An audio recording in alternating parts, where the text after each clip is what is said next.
Zdravo. Živijo, dobrodošla na Nacionalnem inštitutu za biologijo. Naj pa zanima, če lahko rastline tudi zbolijo. Ja, seveda, rastline ravno tako kot ljudje tudi zbolijo. In ravno tako kot nas ljudi, tudi rastline okužujejo virusi in bakterije. In na našem inštitutu raziskujemo prav to, kaj dela odporne rastline odporne in občutljive občutljive. Rastline. Ali so te rastline bolne? Kako sploh opazimo, da so rastline bolne? Za razliko od nas ljudi, rastline ne smrkajo pa ne kašljajo. Dobijo pa bolezenska znamenja, ki jih opazimo v obliki rjavih pik na listih, listi rumenijo, odpadajo in rastline, če je virus zelo agresiven, lahko tudi cele odmrejo. Odporne rastline pa lahko ne kažejo nobenih bolezenskih znamenj, lahko pa dobijo tudi odporne rastline, take rjave pike.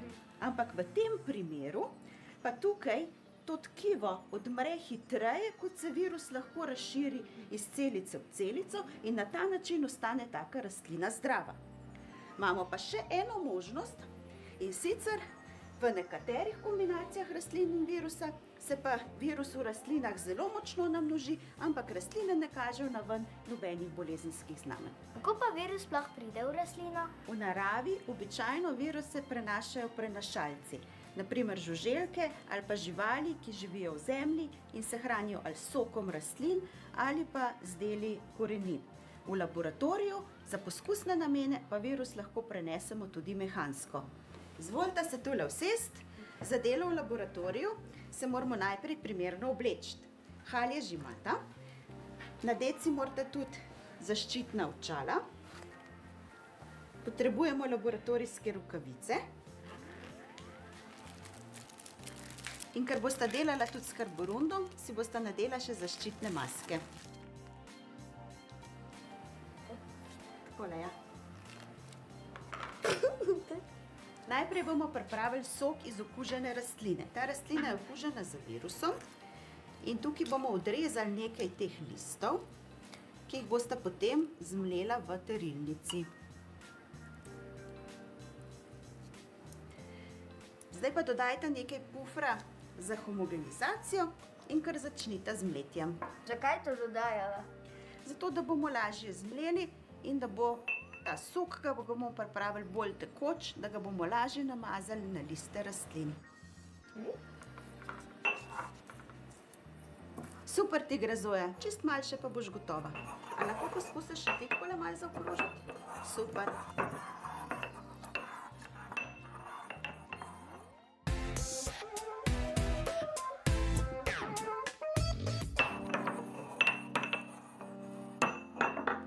No, končala sva. Super ste zmlela.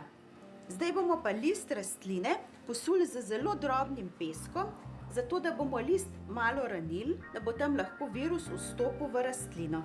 Zdaj pa vzamete kapalke in na list nanesete 3 kapljice soka okužene rastline. Zdaj pa kar z rokavico razmažite ta sok po celem listu. Zdaj bo pa rastlina bolna?